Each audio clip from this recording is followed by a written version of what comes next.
नीच का ना कोई वजूद तेरे राज में, तेरे राज में।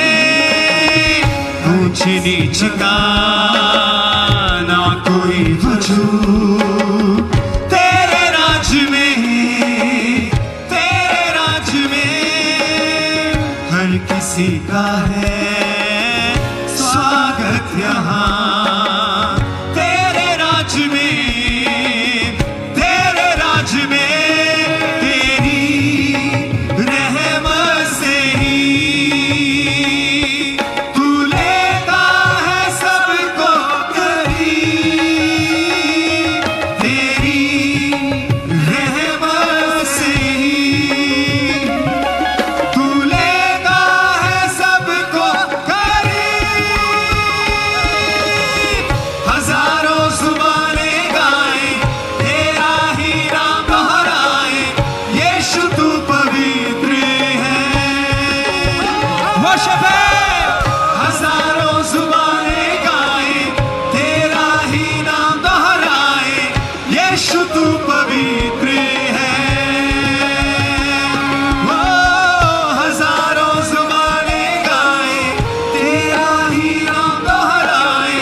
सृष्टि पर तेरा अधिकार, तू राजाधिराज है प्रभु।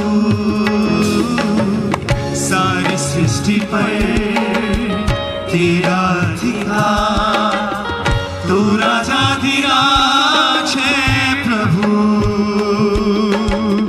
तुझसे है जमीन, तुझसे आसमान, जग का तू मालिक प्रभु। तुझसे है जमीन, तुझसे आसमान, जग का तू मालिक प्रभु। तो आप रांची झारखंड, आज आप ब्लेस्ड हैं यीशु मसीह के सामर्थी नाम में। अपनी स्क्रीन की ओर देखें तो रांची झारखंड में परमेश्वर के दास जो हैं वो अभी हमारे बीच में आ रहे हैं। तो आप वेलकम करें तालियों के साथ, परमेश्वर का थैंक्स करते हुए, परमेश्वर की महिमा करते हुए। और बहुत ही खूबसूरत रीति के साथ बहुत सारे प्रभु के दास जो आज यहाँ पे मौजूद हैं और रांची झारखंड के जो स्टाइल में, यहाँ के ट्रेडिशन के हिसाब से तो प्रभु के दास का वो वेलकम कर रहे हैं। तो बहुत ही ये आज एक अनॉइंटेड मोमेंट है, एक खुशी का पल है झारखंड के लिए, लोगों के लिए। और आज आप आशीषों को ग्रहण करोगे तो परमेश्वर का आत्मा जो वचन अपने दास के द्वारा आपके बीच में देगा, आपका जीवन सेम नहीं रहेगा यीशु मसीह के नाम में। तो बहुत ही ब्यूटीफुली और बहुत ही अनॉइंटिंग के साथ करते हैं सजदा, इबादत हो तेरी सदा। हजारों जुबानें गाए, तेरा ही नाम दोहराए, यीशु तू पवित्र है। हजारों जुबानें गाए, तेरा ही नाम दोहराए, यीशु तू पवित्र है। हजारों जुबानें गाए, तेरा ही नाम दोहराए, यीशु तू पवित्र है। तो कलीसिया तालियों के साथ आप थैंक्स करें परमेश्वर का। और जो बहुत सारे प्रभु के दास हैं, जिस तरह बाइबल में लिखा है कि जो वचन सुनाते हैं वो 2 गुना आदर के योग्य हैं। तो बिशप साहिबान, बहुत सारे प्रभु के दास जो स्टेज के ऊपर हैं, या कुछ ऐसे प्रभु के दास जो स्टेज के नीचे भी हैं, उनके लिए हम परमेश्वर का थैंक्स करते हैं, परमेश्वर का धन्यवाद करते हैं। तो प्रभु के दास पुलपिट पर आ चुके हैं और भी बहुत सारे जो परमेश्वर के दास हैं, जो बिशप साहिबान हैं, जो वचन सुनाने की सेवकाई में लगे हुए हैं, वो आपके सामने हैं। तो रांची झारखंड, आज आप ब्लेस्ड होने वाले हो यीशु मसीह के सामर्थी नाम में। हजारों जुबानें गाए, तेरा ही नाम दोहराए, यीशु तू पवित्र है। हजारों जुबानें गाए, तेरा ही नाम दोहराए, यीशु तू पवित्र है। अपने हाथों को उठाओ, थैंक यू जीसस। और अपने हाथों को उठा के गैर भाषाओं में प्रार्थना करते हो, आत्मा में प्रार्थना करते हो, अपने हाथों को उठा के खुदावंद का थैंक्स करें।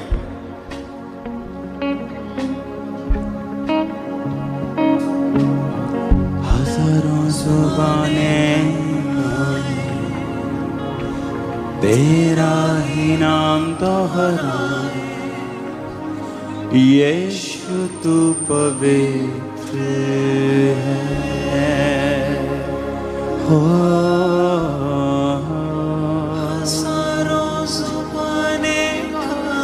तेरा ही नाम दोहराए, यीशु तू पवित्र है। हजारों जुबानें गाएं, तेरा ही नाम दोहराए, यीशु तू पवित्र है। ऊंच नीच का खुदावन आज तेरे ही नाम को महिमा मिले, तेरा ही नाम यहां ऊंचा हो खुदावन। तू ही इज्जत और जलाल के काबिल है खुदावन।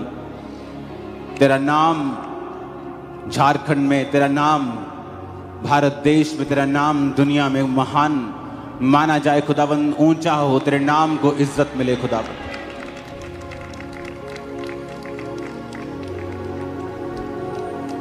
आज तेरा वचन इनकी जिंदगियों को छुए और सदा के लिए बदल दे खुदावन। प्रभु यीशु मसीह के सामर्थी नाम में हम मांगते हैं,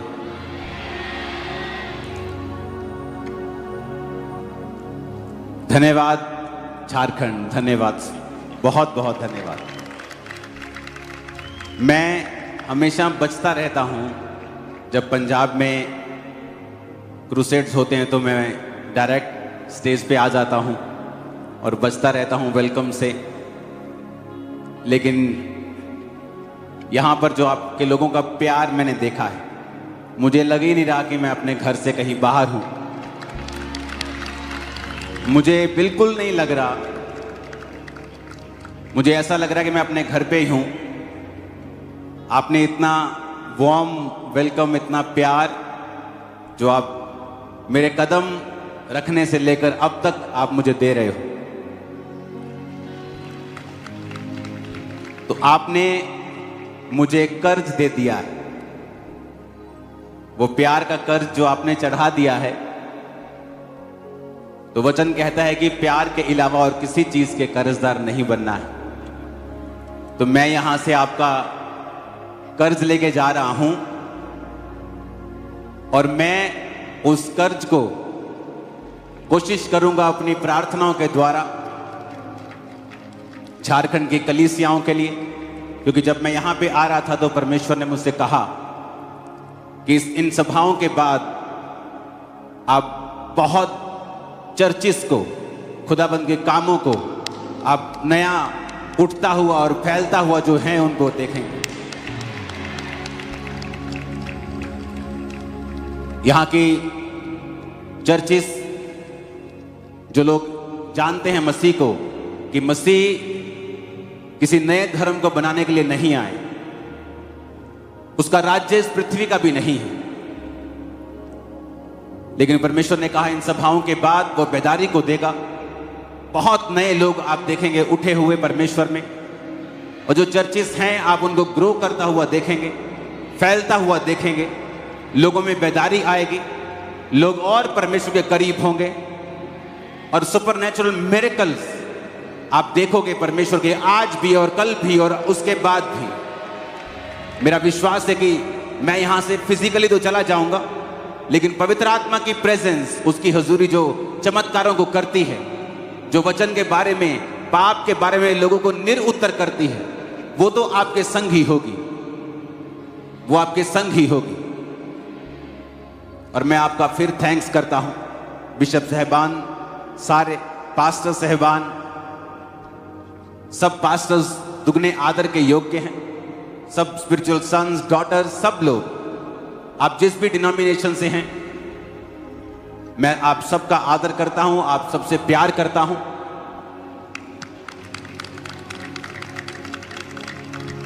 और मेरा विश्वास है कि जब ये अब थोड़ा सा भी और ये कुछ करना चाहते हैं, उसके बाद जब मैं वचन में आऊंगा, आपकी लाइफ कभी भी सेम ना हो। अपनी बाइबल को उठा के कहो, आज जो कुछ मैं सुनूंगा, वायदा करता हूं मैं उसका प्रचार करूंगा, मानूंगा उस वचन को। प्रभु यीशु मसीह के सामर्थी नाम में हम मांगते हैं। टेस्टिमनीज को हम बाद में देंगे। आज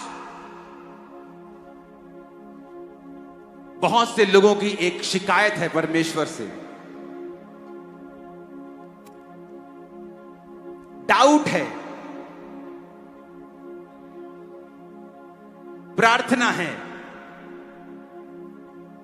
एक विचार है उनके दिलों में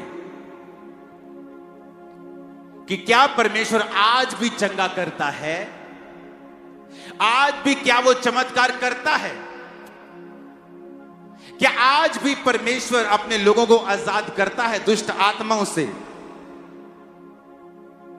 सब भाई बहन बैठ जाइए, जहां खड़े हैं वहीं पे, इधर उधर मत जाइए। जो टेस्टिमनी देने आ रहा है वहीं बैठ जाए, जो दे रहा है वहीं बैठ जाए, देने वाला है वहीं बैठ जाए, वॉलंटियर्स वहीं बैठ जाए, विश्वासी वहीं बैठ जाए, क्योंकि आज मैं आपके मन के विचार को सुन के आया हूं कि क्या परमेश्वर आज जीवित है। क्या जो बाइबल में हम पढ़ते हैं कि उसने अंधों को आंखें दी हैं, उसने जन्म के लंगड़ों को चलाया है, क्या वो आज भी ऐसा करता है? अगर करता है तो मेरी जिंदगी में अभी तक वो क्यों नहीं हुआ? क्योंकि वचन ये कहता है कि परमेश्वर जब सूखे हाथ वाले व्यक्ति के पास गया और यीशु मसीह ने उससे कहा, सूखे हाथ वाले व्यक्ति से, कि अपना हाथ बढ़ा, और वचन कहता है सूखे हाथ वाले व्यक्ति ने जब अपना हाथ बढ़ाने की कोशिश की तो वो बढ़ा पाया और उसका सूखा हाथ चंगा हो गया। इसमें सिर्फ परमेश्वर का रोल नहीं था, इसमें दो जनों का रोल था। एक था परमेश्वर और एक था वो सूखे हाथ वाला व्यक्ति, जिसने परमेश्वर की आवाज को सुना कि बेटा अपना सूखा हाथ बढ़ा। परमेश्वर ने नहीं कहा, ये ले बेटा मैं तेरा सूखा हाथ पकड़ता हूं और इसे ठीक कर देता हूं। परमेश्वर ने कहा अपना हाथ बढ़ा, और लिखा उस सूखा हाथ वाला व्यक्ति जब अपना हाथ बढ़ाने लगा तो उसका हाथ सीधा हो गया और नॉर्मल हो गया और वो चंगा हो गया। इसका मतलब अगर हमें परमेश्वर से आशीष चाहिए, चमत्कार चाहिए, चंगियाई चाहिए, तो हमें परमेश्वर के वचन को सुनना पड़ेगा कि वो मुझसे क्या कहता है, और मुझे वही करना पड़ेगा जो परमेश्वर कह रहा है। क्योंकि परमेश्वर मेरा हाथ पकड़कर मुझे सीधा नहीं करेगा, मेरी टांग पकड़कर सीधा नहीं करेगा, वो मुझसे कुछ बोलेगा और मुझे वो बातों को सुनना है। आज हम प्रेरितों के काम की कलीसिया को जब सुनते हैं, वो कलीसिया जिसके ऊपर 120 लोगों के ऊपर जब पेंटिकोस के दिन, उन लोगों के ऊपर नहीं जो पेंटिकोस का त्योहार मना रहे थे, बल्कि उनके ऊपर जो प्रार्थना कर रहे थे। और वचन कहता है पवित्र आत्मा उतर आया और वो गैर भाषाएं बोलने लगे, और परमेश्वर का आत्मा उन पर उतरा, और ये प्रतिज्ञा पूरी हुई कि मैं तुम पर अपनी आत्मा को उंडेलूंगा और अपनी आत्मा से तुमको भरूंगा, तुम्हारे बेटे बेटियां भविष्यवाणी करेंगी। और जब बाइबल कहती है वो लोग आत्मा से भरे, प्रेरित आत्मा से भरे, और फिर वो चमत्कार होने लगे, चंगाइयां होने लगी। वचन कहता है, जब हम प्रेरितों के काम उसका 2 अध्याय उसकी 42-43 आयत, प्रेरितों के काम 3 बाब उसकी 1 आयत, जब हम इनको पढ़ते हैं हम क्या देखते हैं? उसमें लिखा, पतरस और यूहन्ना तीसरे पहर प्रार्थना के समय चर्च में जा रहे थे और लोग एक जन्म के लंगड़े को ला रहे थे, जो प्रतिदिन मंदिर के उस द्वार पर, जो ब्यूटीफुल सुंदर कहलाता है, बैठा देते थे कि वो मंदिर में चर्च में आने जाने वालों से भीख मांगे।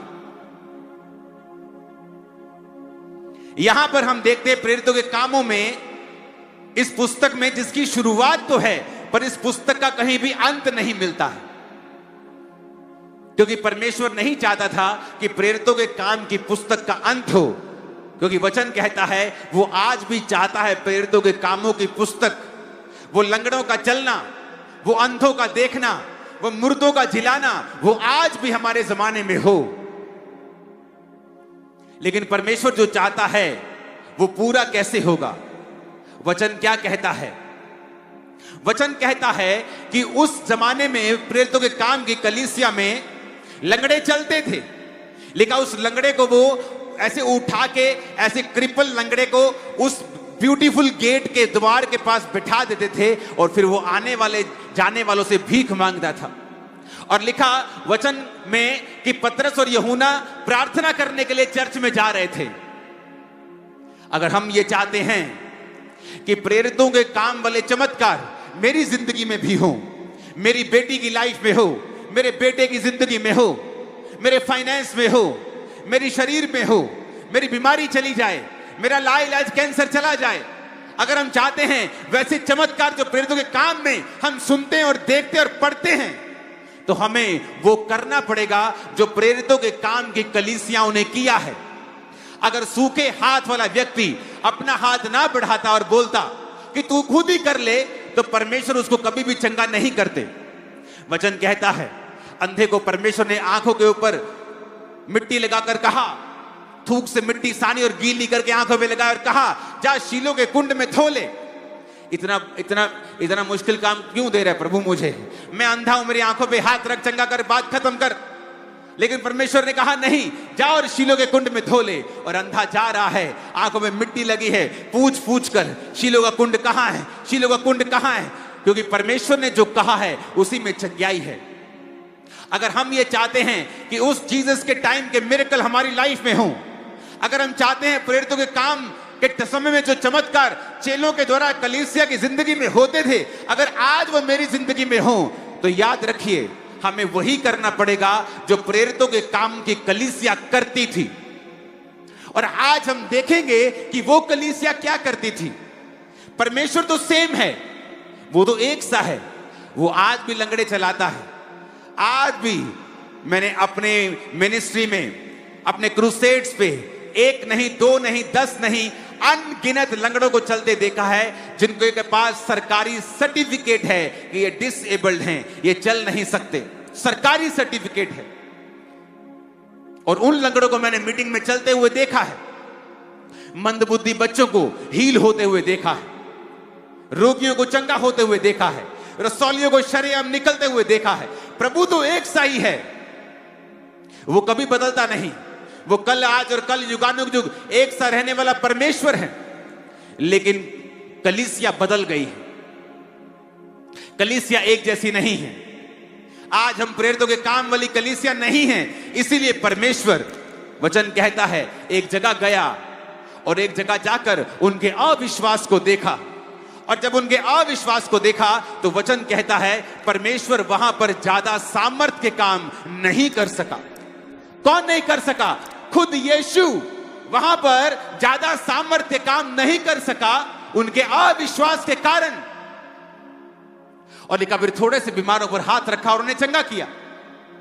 बाइबल कहती है प्रभु यीशु मसीह शमौन कोढ़ी के घर में गए और वहां पर एक पापी औरत आकर परमेश्वर के पांव के ऊपर इत्र मलती है, अपने बालों से पोंछती है और परमेश्वर कहते हैं जा, तेरे पाप माफ हुए, अब फिर से गुनाह में मत जाना। और शमौन कोढ़ी सोचता है अगर ये भविष्यद्वक्ता होता तो क्या ना जानता ये औरत जो उसको छू रही है कैसी पापी औरत है? एक व्यक्ति जो कोढ़ी था, और वचन अब भी उसे कह रहा है शमौन कोढ़ी। जीसस क्राइस्ट के पास जाने के बाद भी वो लोग तो, कुछ लोग तो यीशु को देख नहीं पाते थे, दूर दूर से पकड़ते थे उसको, कहीं कपड़ा छू लिया, कहीं जीसस की टांग छू ली, किसी को हाथ छू लिया, किसी का पीठ छू लिया और चंगे हो गए।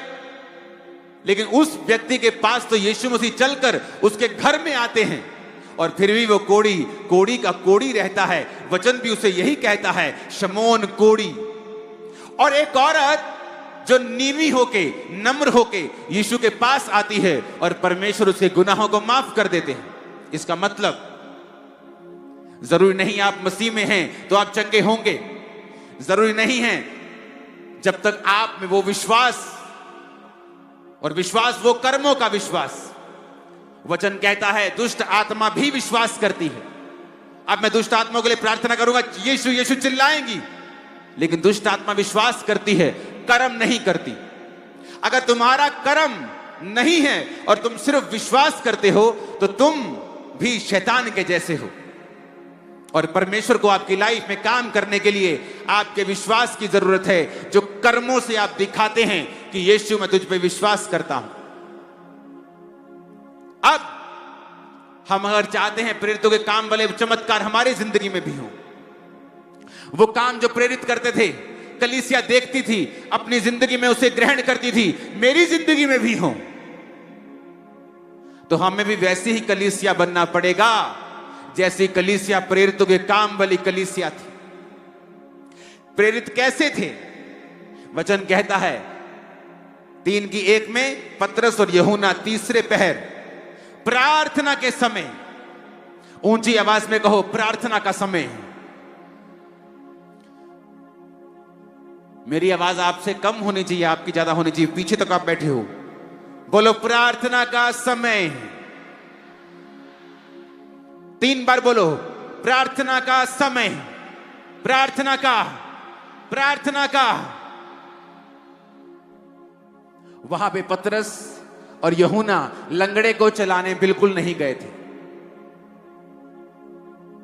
वो तो प्रेयर करने के लिए जा रहे थे। चलो प्रार्थना ही करनी है, घर बैठ के कर लेने, यही बैठ जाते हैं घर पे ही, चलो छोड़ो प्रार्थना ही करनी है, अरे ऐसी ऐसी प्रार्थना कर लेते, कोई बात नहीं, अरे कहां चर्च जाएंगे, किराया लगाएंगे, यहीं बैठकर प्रार्थना कर लेते, थोड़ी सी साइड पे जाके। हमारी जिंदगियों में प्रार्थना का महत्व कम हो गया है, इसलिए हमारी जिंदगियों में परमेश्वर के चमत्कार कम हो गए, क्योंकि वो उसी तरह से आपको रिस्पॉन्स करता है जिस तरह का रिस्पॉन्स आपका है, जिस तरह का स्वभाव आपका है, उसी तरह से परमेश्वर आपकी लाइफ में काम करता है। आज मैं आपको दिखाऊंगा, वचन कहता है जब शाऊल कलीसिया को सताता था और उस पर परमेश्वर की मार आई और वो रास्ते में अंधा हुआ, तो वचन कहता है वो 3 दिन तक, प्रेरितों के काम 9 उसकी 8, तब शाऊल भूमि पर से उठा, उसने आंखें खोली तो कुछ दिखाई नहीं दिया। वे उसका हाथ पकड़ के उसके दमिश्क में ले गए और 3 दिन तक वो ना देख सका, ना खाया ना पिया। दमिश्क में हनन्याह नामक एक चेला था, उससे प्रभु ने दर्शन में कहा, हे हनन्याह। उसने कहा हाँ प्रभु। प्रभु ने उससे कहा उठकर उस गली में जा जो सीधी कहलाती है, और यहूदा के घर में शाऊल नामक एक तरसुस वासी को पूछ, क्योंकि देख वो प्रार्थना कर रहा है। क्योंकि शाऊल जो था वो यहूदी था और वो प्रार्थना की पावर को जानता था, वो प्रार्थना की शक्ति को जानता था।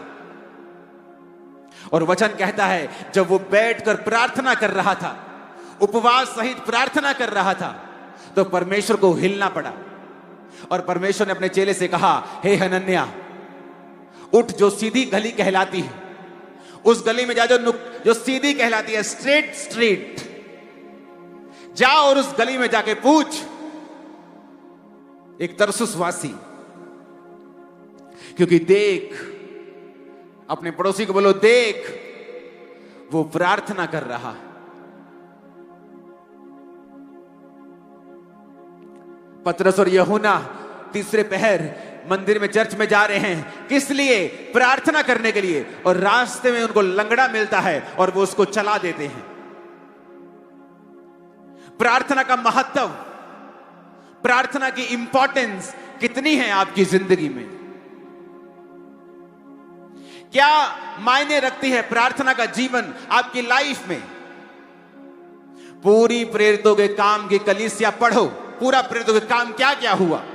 जहां जहां प्रार्थना हुई है वहां वहां परमेश्वर ने मूव किया है। जहां जहां प्रेयर हुई है परमेश्वर ने वहां पे शिरकत की है। जहां जहां प्रार्थना हुई है परमेश्वर ने वहां वहां अपने दर्शन दिए हैं।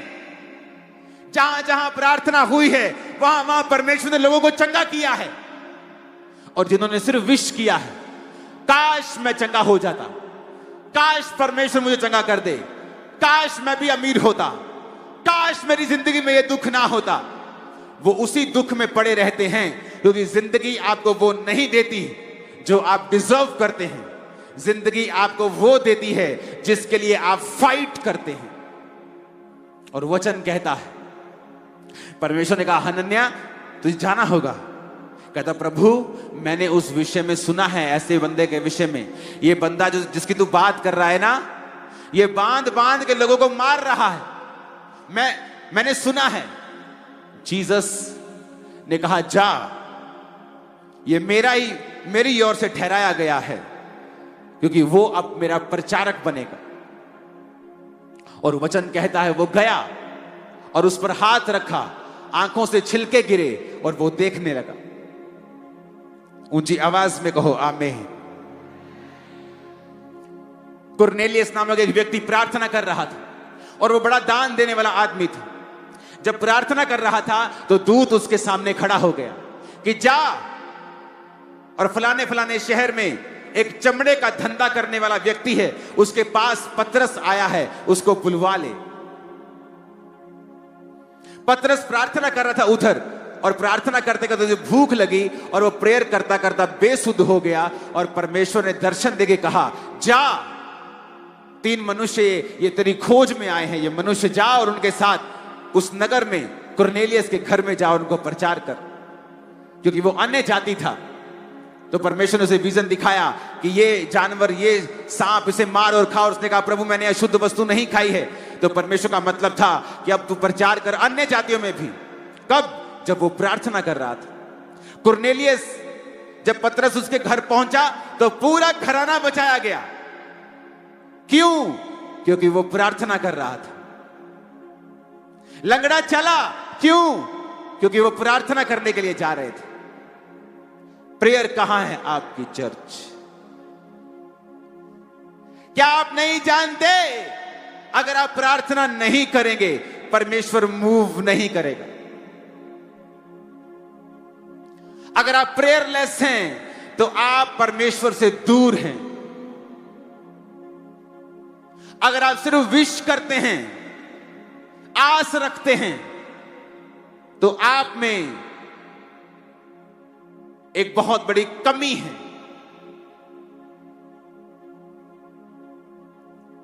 आपकी प्रार्थना कहां है चर्च?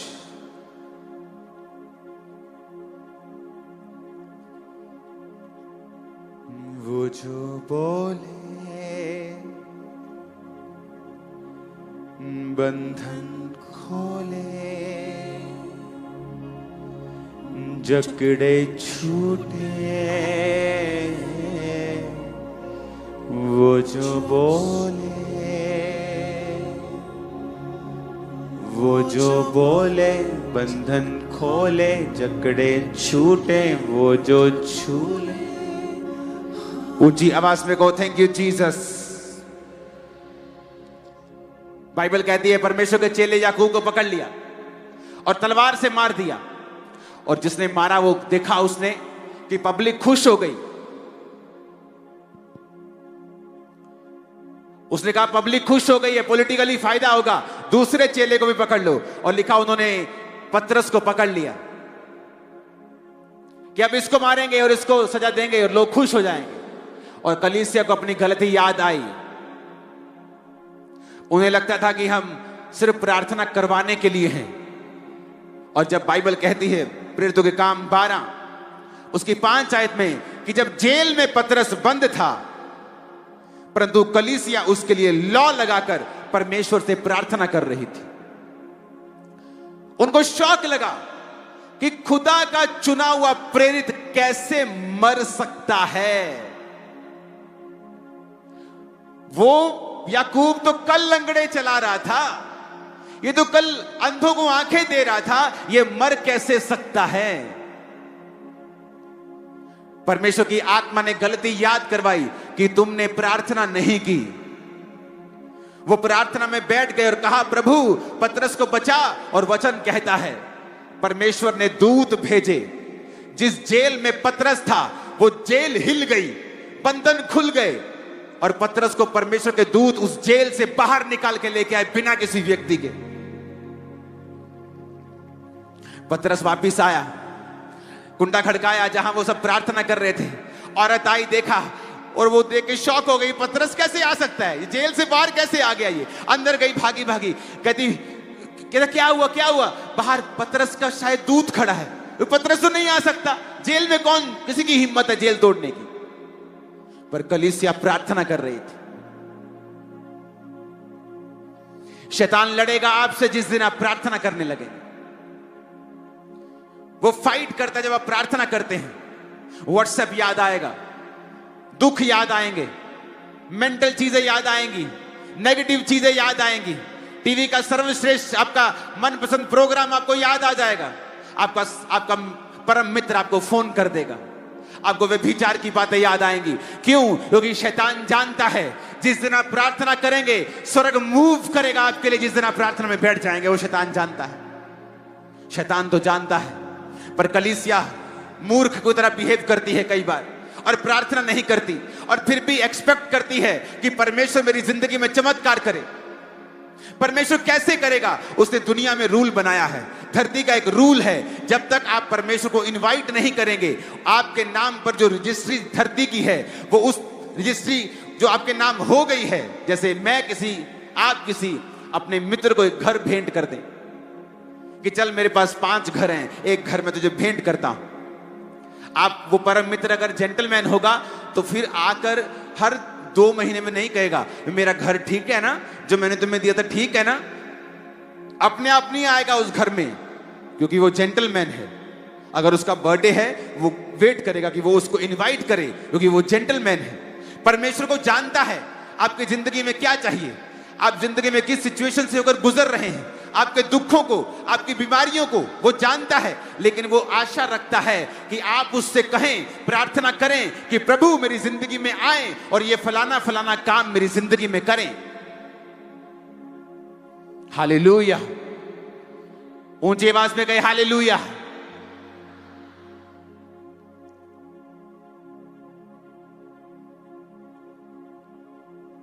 क्योंकि आप जहां उसको इनवाइट करेंगे वो आएगा।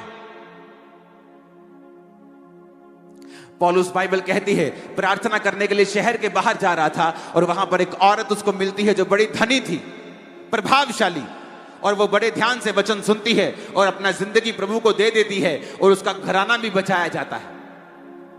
आज किन सेवकाइयों के द्वारा रूहें बच रही हैं?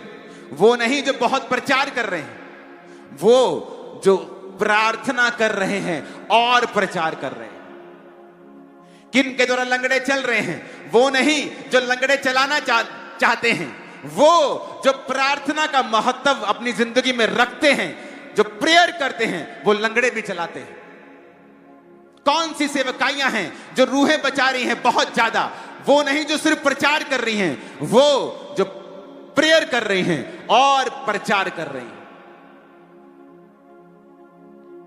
कलीसिया कामों को पढ़िए, प्रेरितों के कामों में पढ़िए। जहां जहां प्रार्थना हुई है वहां वहां परमेश्वर ने मूव किया है। जहां जहां प्रार्थना हुई है वहां वहां परमेश्वर ने काम किया है। जिस जिस व्यक्ति ने प्रार्थना को महत्व दिया है, प्रभु ने उसकी जिंदगी में बड़े काम किए हैं। ऊंची आवाज में कहिए हालेलुया।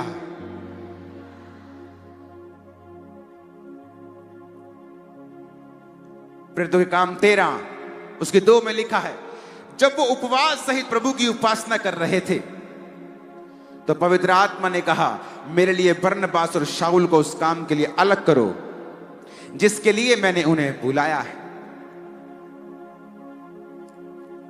सब कहो आमीन।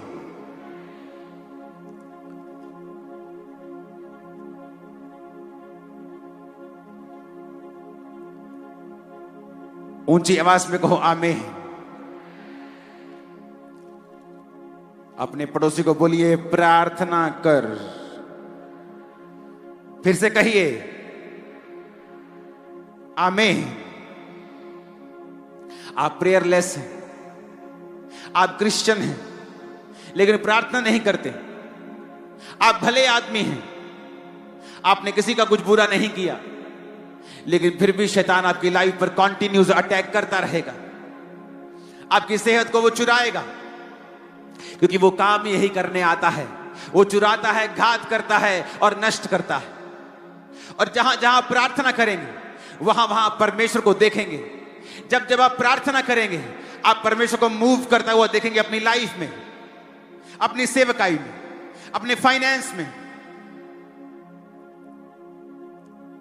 मेरी चर्च के बिलीवर्स रोज रात को 8 बजे प्रार्थना पहाड़ की प्रार्थना करते हैं 9:30 तक। ये 1.5 घंटा मैंने कहा उनको प्रार्थना करना जरूरी है, ताकि कम से कम 1.5 घंटा तुम्हारा ये परमेश्वर में चला जाए। सुबह उठो, 45 मिनट पर्सनल प्रार्थना करो। रात को सोते वक्त बाइबल पढ़ो और छोटी सी प्रार्थना करो। तुम्हारी जिंदगी में प्रार्थना की कमी खत्म हो जाएगी।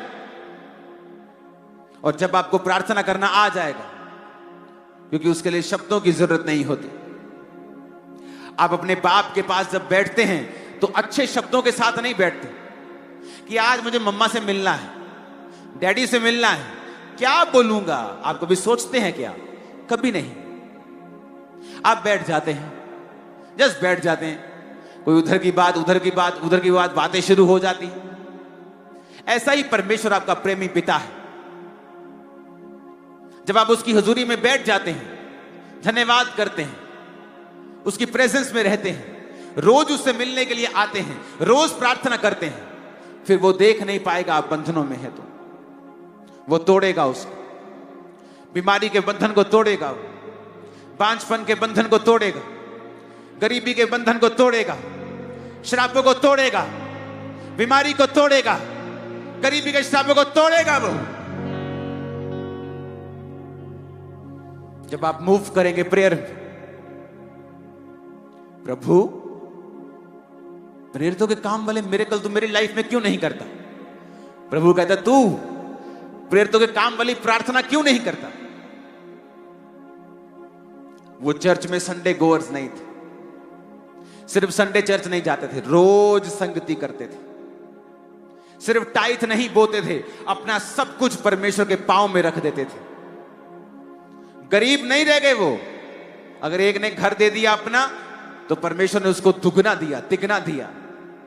वो ब्लेस भी होते जा रहे थे, प्रार्थना में बढ़ते भी जा रहे थे, और एक एक दिन में 5-5 हजार बपतिस्मा होते थे, क्योंकि वो प्रेरित प्रार्थना करने वाले थे। वो कलीसिया प्रार्थना करने वाली थी।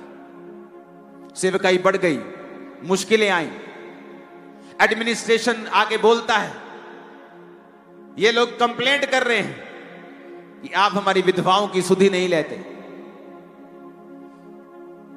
उन्होंने कहा हम अगर लंगर खिलाएंगे तो प्रार्थना कौन करेगा? उन्होंने कहा 7 मनुष्य चुन लो जो आत्मा से भरपूर हो, वो लंगर खिलाएंगे, लेकिन हम प्रार्थना और वचन की सेवकाई में लगे रहेंगे। प्रेरितों को मालूम था अगर हम एडमिनिस्ट्रेशन में बिजी हो गए, सिर्फ लोगों से मिलने में बिजी हो गए, उनकी जरूरतों में बिजी हो गए, तो प्रार्थना अगर खत्म हो गई तो समझो सारी सेवकाई खत्म हो गई।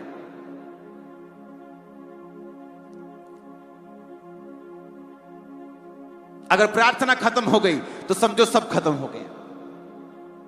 अगर प्रार्थना में कमी है तो समझो सब गड़बड़ और सब घोटाला है, सब तरफ कमी है। मेरी पत्नी प्रार्थना करती, तुम अंधे रहना चाहते हो क्या? तुम नहीं चाहते परमेश्वर तुमसे बात करे, तुम्हें छुड़ाए, तुम्हें शांति दे, तुम्हारी अगुवाई करे, तुम्हें दिखाए कहां रॉन्ग है, कहां कुछ सही है? तुम नहीं चाहते हो क्या? अगर तुम भी चाहते हो तो तुम्हें भी प्रार्थना करना पड़ेगा। आज जब कलीसिया प्रार्थना नहीं करेगी, वो नहीं देखेगी परमेश्वर को मूव करते हुए। वो अच्छी होगी, भली होगी, संडे चर्च गोअर होगी, लेकिन अपनी जिंदगी में परमेश्वर के बड़े कामों को नहीं देख पाएगी। एक importance, very important prayer, very important. पतरस यूहन्ना स्पेशली प्रार्थना करने के लिए चर्च में जा रहे हैं, स्पेशली तीसरे पहर। कोई शाम को प्रार्थना करने के लिए स्पेशल शहर के बाहर जा रहा है, स्पेशल प्रार्थना करने के लिए जा रहे हैं। और हमारी प्रार्थना में व्हाट्सएप ऑन रहता है, मोबाइल की घंटी बिना साइलेंट मोड में रहती है। कोई भी आपको कॉल कर सकता है, आप फोन उठाएंगे, कोई भी आपको मैसेज कर सकता है, आप उसका जवाब देंगे। और इधर आप प्रार्थना कर रहे हैं और उधर आपका फोन बज रहा है, आपका टीवी ऑन है। आपकी बाइबल कहती है कि कुंडी लगा के प्रार्थना करना, विदाउट डिस्टर्बेंस, विदाउट डिस्ट्रैक्शन। और परमेश्वर से, अपने पिता से गुप्त में प्रार्थना करना। तेरा पिता जो गुप्त में देखा, पब्लिकली तुझे रिवॉर्ड करेगा। तुम्हारे रिश्तेदार तुम्हारे रिवॉर्ड को देखने वाले हैं आज के बाद।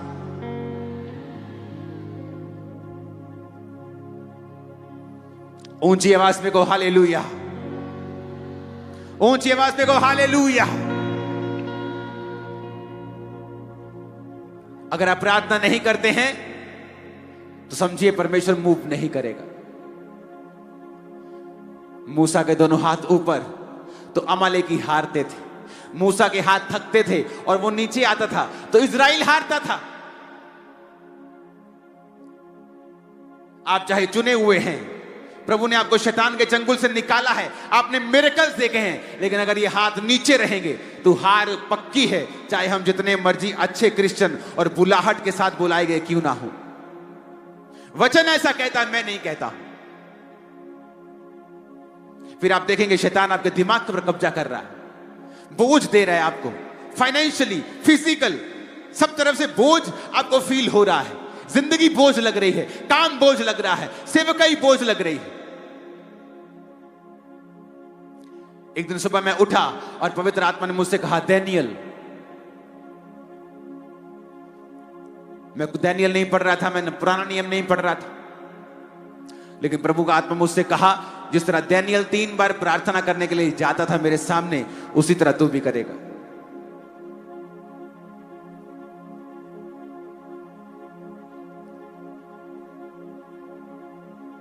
अगर आपको बड़े काम करने हैं, आपको समय बिताना होगा। किसी को मालूम नहीं कि प्रार्थना का समय क्या कितना होना चाहिए, मेरी प्रार्थना कितनी है, लेकिन आज प्रभु ने मुझसे कहा मैं आपसे बात करूं सिर्फ झारखंड के पहले दिन कि 5.5 घंटे रोज प्रभु ने मुझसे प्रार्थना करने के लिए कहा। एवरी डे तुझे रोज करनी होगी, एवरी डे, रोज। आपको लगता है ये सेवकाई बड़ी है, सैकड़ों ब्रांचेस हैं, लाखों गिनती नहीं हो पाती। जब टेंट लगता है तो बोलते हैं यार क्या लगा रहे हो तुम, कैसे लोग आएंगे, ये तुम किलोमीटर में टेंट लगाते हो क्या? लेकिन जब लोग देखते हैं भरते जा रहे लोग, भरते जा रहे लोग, भरते जा रहे लोग, आते जा रहे, आप पता नहीं कहां से आ रहे। आपको लगता है कि बहुत इस पे हमने करोड़ों खर्चा किया इसकी एडवर्टाइजमेंट पे, नहीं। प्रेयर्स वो करती है जो आपका पैसा नहीं कर सकता। वो आपके हृदय में डालता है परमेश्वर। जब प्रार्थना होती है वो आपके हृदय में डालता है, चल क्रूसेड पे, चल मीटिंग में।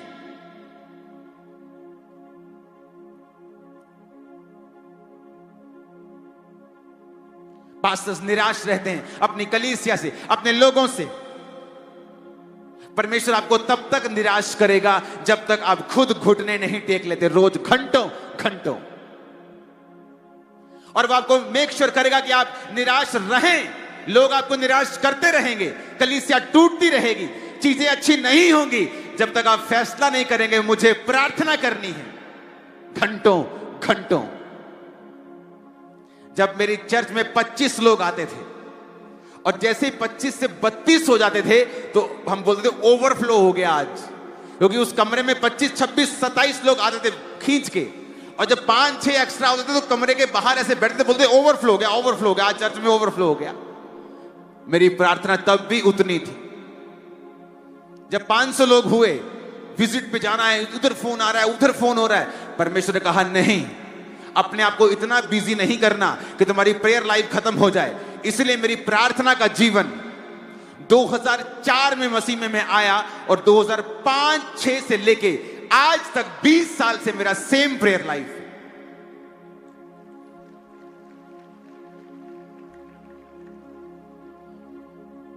इसलिए सेवकाई, इसकी हजारों सैकड़ों ब्रांचेस, काम, क्रूसेड्स, मीटिंग्स, 7 लाख मेंबर्स, बिना किसी स्ट्रेस के हम चलते हैं। सेवकाई का कोई स्ट्रेस हमारी लाइफ पे नहीं।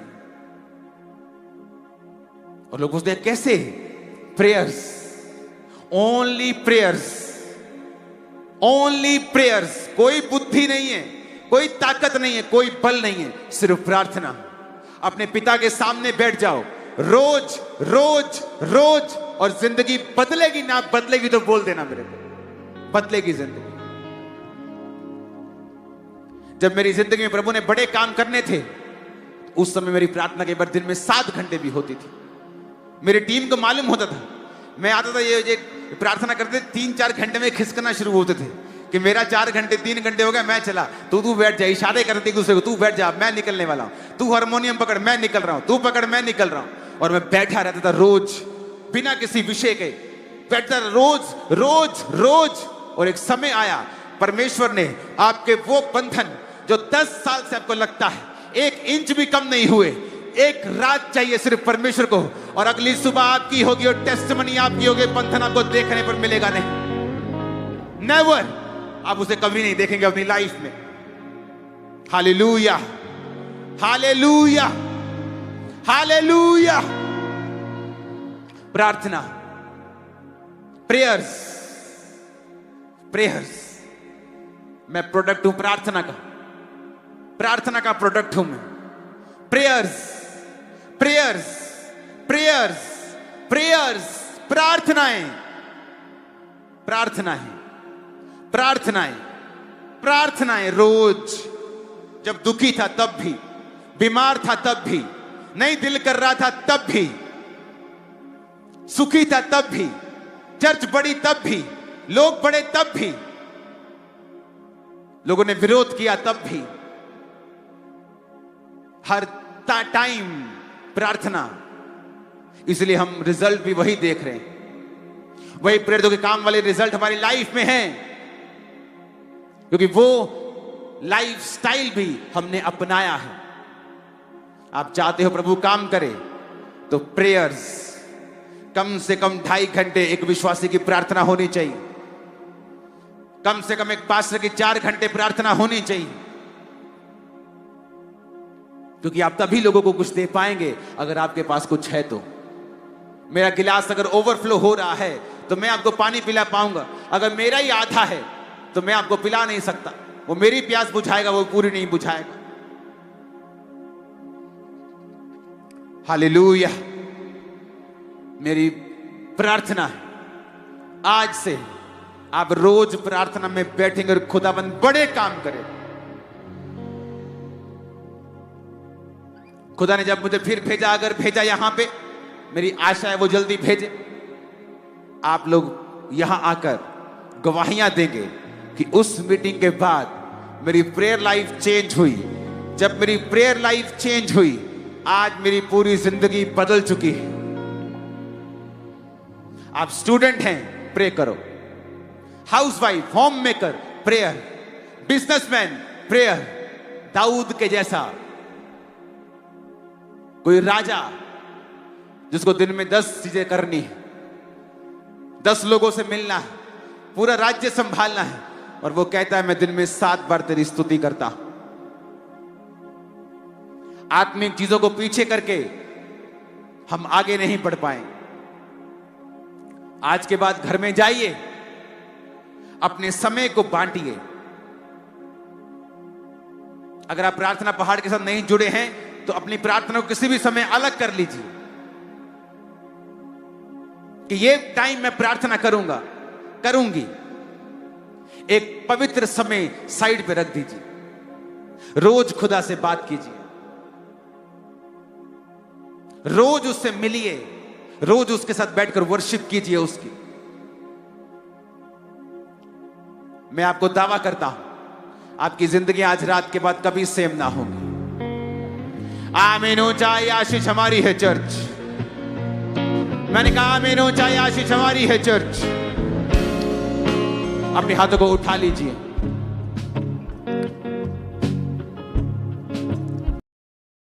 हालेलुया हालेलुया, सबको जय मसीह। आप देख सकते हैं कि झारखंड में कैसे परमेश्वर के दास दासी का स्वागत किया जाता है। हालेलुया। झारखंड में कितने बड़े बड़े काम परमेश्वर करता है अद्भुत रीति से। हालेलुया, सबको जय मसीह।